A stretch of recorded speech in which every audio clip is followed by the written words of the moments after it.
The air was thick with excitement as the ceremony ended, and the campus buzzed with families rushing to celebrate their graduates.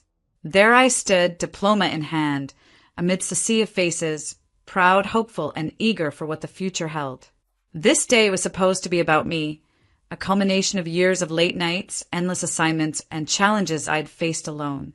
But as I stepped into the rented hall where my family had gathered, the weight of my father's voice came crashing down. "And no one's coming to your party! Grow up!" he shouted, his words cutting through the room like a cold wind. I froze, the sting of the words reverberating in my chest. My hands, once filled with excitement, now trembled slightly as I clutched the edges of my graduation gown. I had expected some sort of congratulatory nod, a simple well done, maybe even a hug. But instead, my father's anger filled the space, making everything feel like a cruel joke. His face, red with frustration, told me everything I needed to know. This achievement meant nothing to him. I opened my mouth to respond, but the words didn't come. For so long, I had hoped this day would be different, hoped that my family would finally see me for who I had become, not just the disappointment they had always labeled me. But now, standing in front of them, I realized something. No amount of achievement, no matter how hard-earned, would ever change their perception of me. "It's just a cheap degree," I managed to say, the words leaving my mouth before I could stop them. My voice was flat, devoid of emotion, though inside, everything was crumbling. I wasn't angry anymore, not with him. I was just done. My father didn't even flinch at my response. He waved me off, already turning back to the drinks table with my mother, as if my words had no weight, no meaning. And that's when the anger hit me, not the fiery, loud kind that he was so used to throwing at me, but a quiet, cold fury that sat heavy in my chest. I understood then. It wasn't about the degree. It wasn't about the party. It was about them, about how they had always seen me as lesser, how they had never believed in me. And in that moment, I decided that this day would be the turning point. I wasn't going to beg for their validation anymore. I wasn't going to let them dictate my life. As the party continued around me, filled with forced smiles and hollow congratulations from distant relatives, I slipped into the background. I didn't need to make a scene, didn't need to scream or fight back.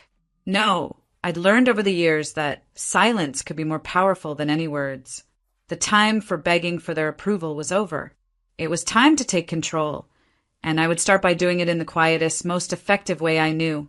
The drive home from the party was a blur.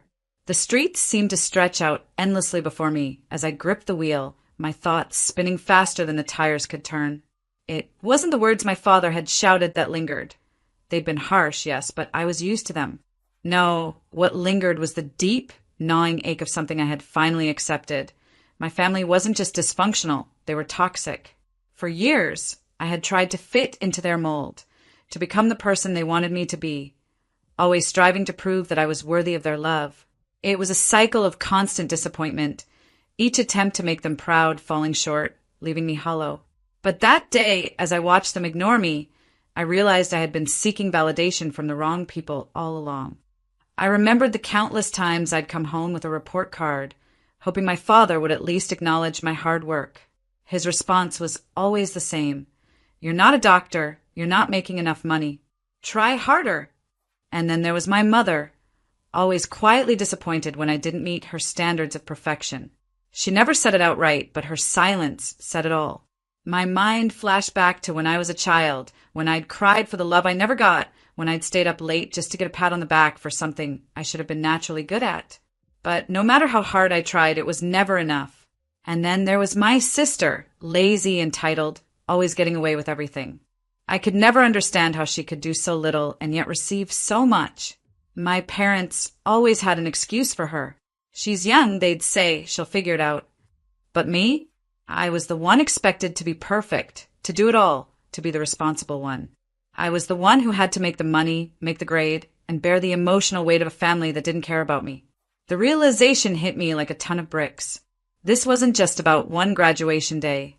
It was about a lifetime of silently tolerating the abuse, the neglect, the constant undermining of everything I did.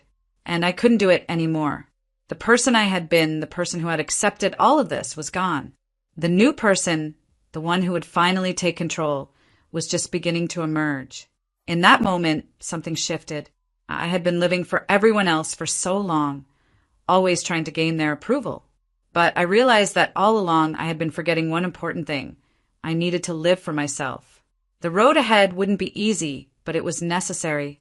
And in the quiet of that car ride, with nothing but the hum of the engine and the vastness of the empty road before me, I made my decision.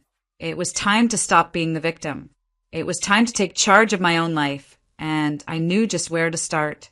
The morning after my graduation party, the weight of my decision felt both heavy and liberating. I sat at my kitchen table, the sunlight filtering through the blinds, casting long shadows over the room.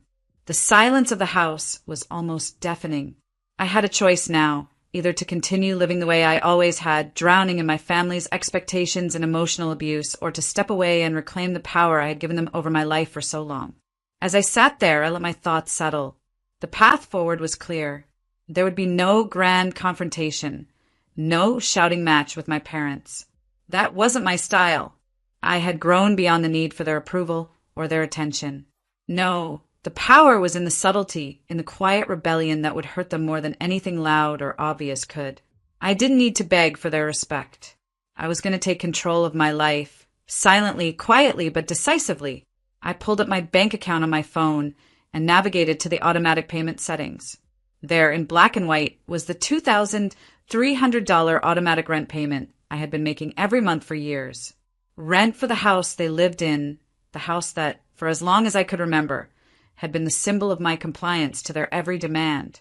This was the payment that kept them comfortable, that kept them from ever facing the consequences of their own irresponsibility. My father, who refused to acknowledge my accomplishments, would never know the quiet sacrifice I had made, the financial stability I had provided them in the background, just to keep them from blaming me for their own failures. Without a second thought, I pressed the button to cancel the payment. The confirmation screen flashed before me, and with it came an odd sense of relief. It wasn't about the money. It wasn't even about the rent. It was about the principle, about taking back control of my life from two people who had never acknowledged my worth. I closed my phone and leaned back in my chair, letting the weight of the moment sink in. My parents had always taken so much from me, my time, my energy, my emotional well-being, but I had never asked for anything in return. I had silently supported them, always the responsible one, always the good child. I realized now that the only way to break free from the suffocating cycle was to cut the ties that bound me to them. But that was only the beginning. I wasn't going to stop there. A wave of clarity washed over me, and I knew what I had to do next. It would be swift, quiet, and irreversible. They wouldn't see it coming. I wasn't angry. No, anger had no place in this. This was about self-preservation. This was about me finally standing up for myself, without a single word of explanation. They had never cared to listen before, and they certainly wouldn't listen now.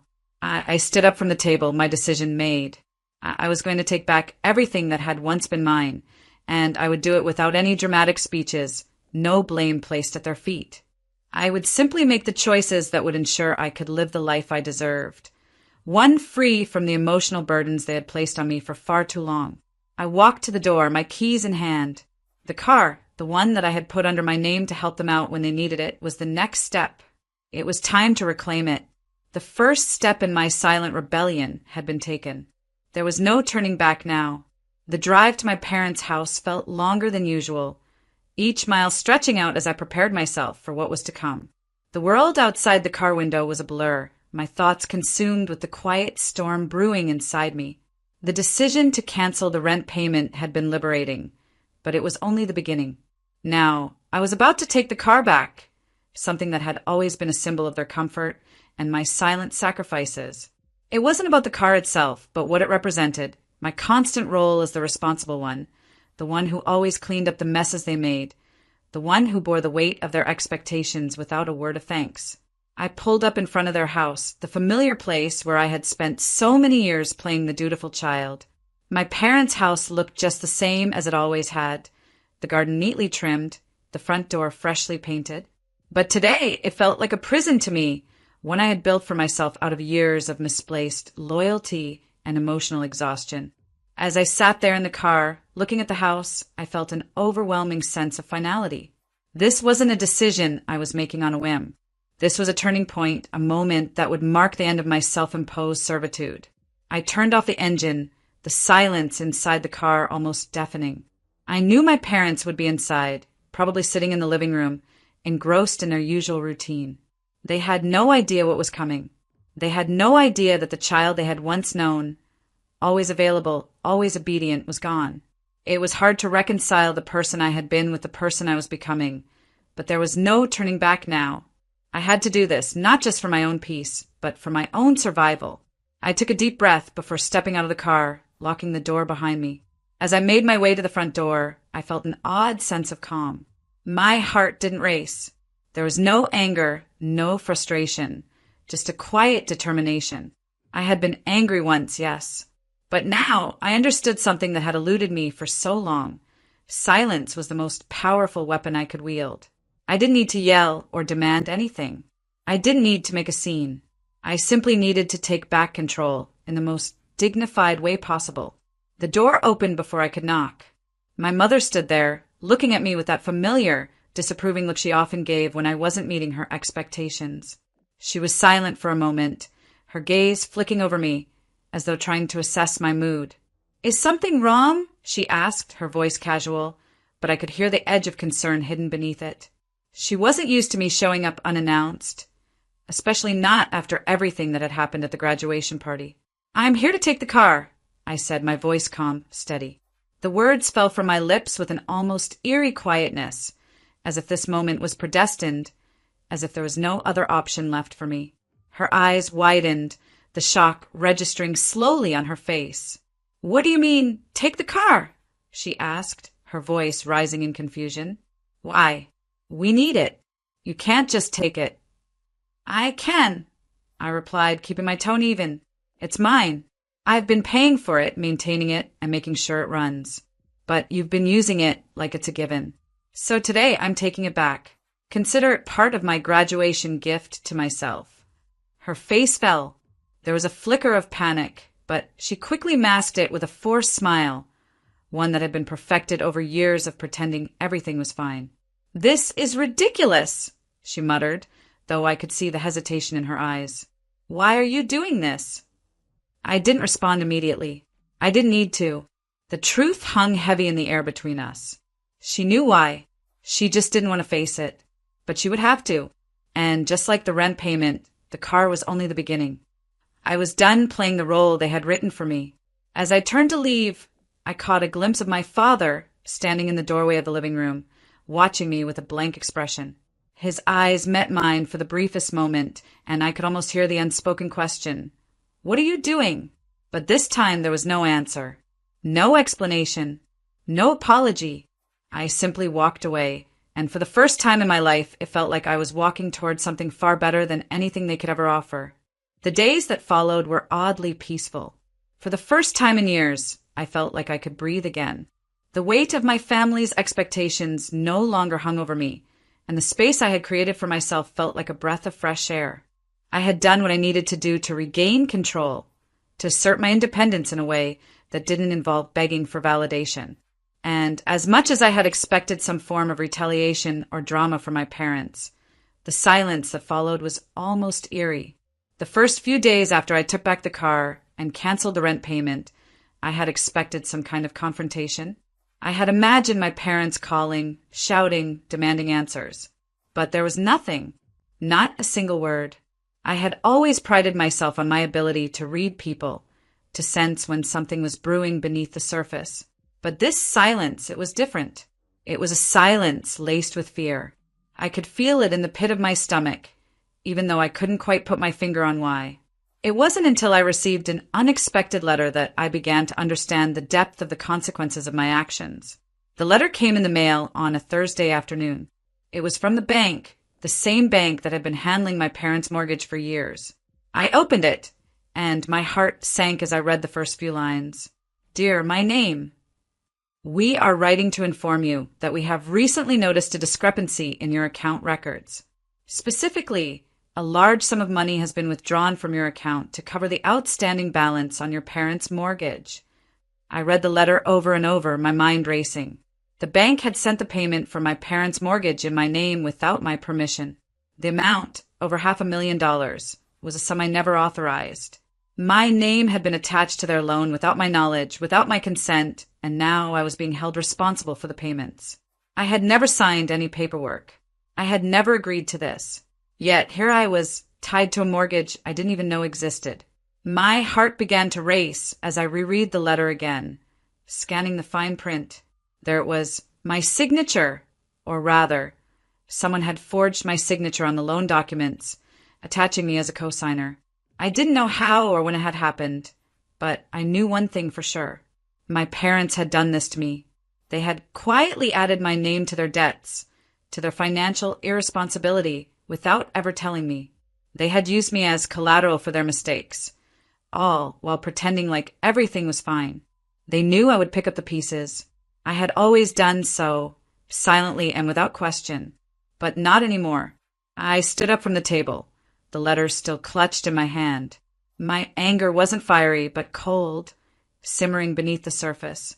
I could feel the familiar sting of betrayal, but this time, it wasn't the type that left me crying in silence. This time it fueled something deeper within me, a quiet rage, a resolve to take control in the only way that would matter. I spent the rest of the day figuring out my next move. The bank had given me an ultimatum, pay up or face legal action. But I wasn't going to cave in. I wasn't going to let them use me as a scapegoat for their financial recklessness. The decision to remove myself from their financial lives had already been made. But now I needed to take it one step further. The following day, I called my lawyer. I needed someone to help me navigate the mess my parents had created. I had to untangle myself from their debts, from the years of manipulation and control they had exerted over me. I couldn't let them win, not this time. As I sat in the lawyer's office later that week, I began to feel a sense of calm wash over me. The lawyer assured me that the situation could be resolved, but it would take time. It wouldn't be easy, but I was prepared. I had learned long ago that silence was powerful. Now, I would let my actions speak louder than any words could. But in the back of my mind, I knew this was only the beginning. The real battle wouldn't come from the bank. It would come from my parents. And when the truth finally sank in for them, that I wasn't going to be their fallback anymore, they would face the consequences of their actions. The days after I took back the car and canceled the rent payments were eerily quiet, a kind of calm before the storm I knew was coming. I kept my distance from my parents, letting them simmer in the consequences of their actions. There was no immediate response, no angry calls or frantic texts. It was almost like they were waiting for me to cave in, to beg for forgiveness. But this time, I wasn't going to do that. Then it happened. 5 days after my final act of defiance, my phone rang. It was my mother. Her voice, shaky and distant, came through the line. "Are you coming by today?" she asked, as if nothing had changed. "No," I replied flatly. "I'm not coming by today." Her voice faltered. "We need to talk about this. Your father is upset. You're making things harder than they need to be." Harder? For whom? For them, maybe. But not for me. I had carried their weight for far too long. I wasn't going to shoulder their burdens any longer.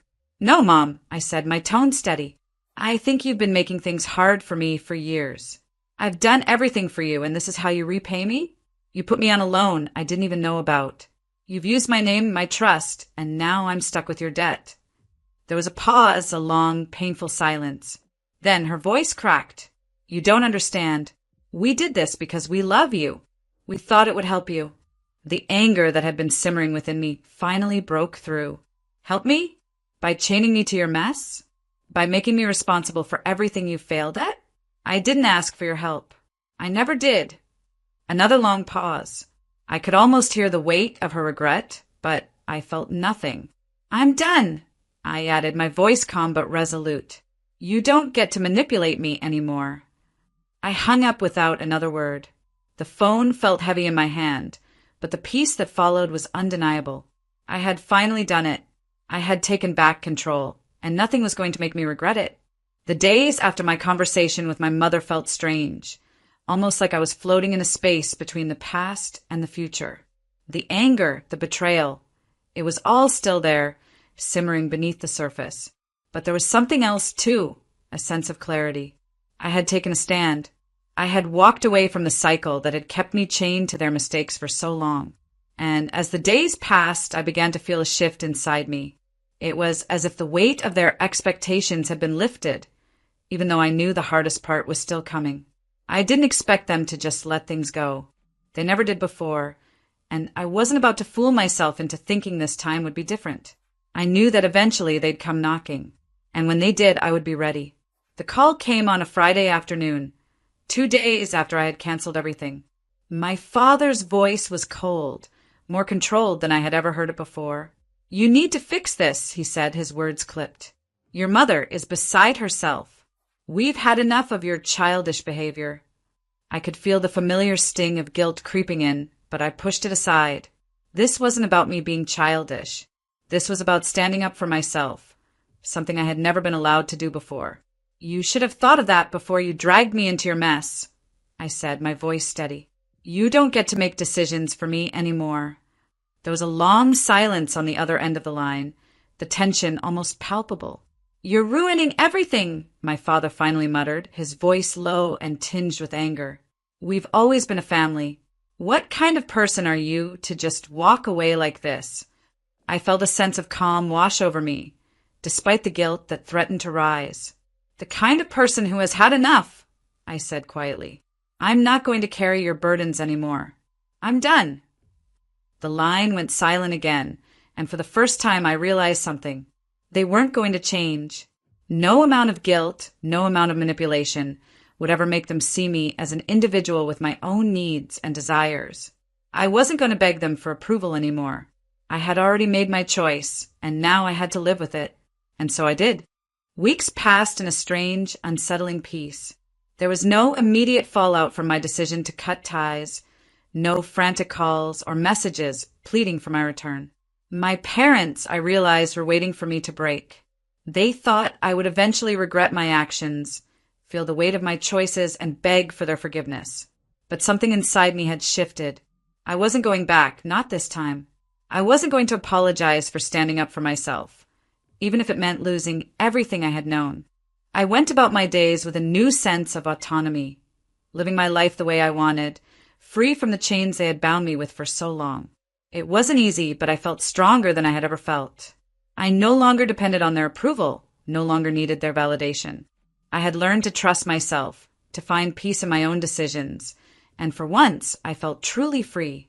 Then, one Saturday afternoon, I came home to find their car parked outside my house. My heart sank, but I didn't feel the familiar rush of panic. I knew this moment was inevitable. They had come, not to apologize, but to make me feel guilty, to pull me back into their world of manipulation and control. But I was ready for them. I opened the door, and there they were, my father rigid with anger and my mother, her face pale and tear-streaked. "We need to talk," my father said, his voice colder than usual. "I'm listening," I replied, standing firm. I wasn't going to make this easy for them. "We don't understand," my mother began, her voice faltering. "Why did you do this?" "We thought we were helping you. We thought you needed us." "No," I said, cutting her off. "You didn't think about what I needed. You never asked.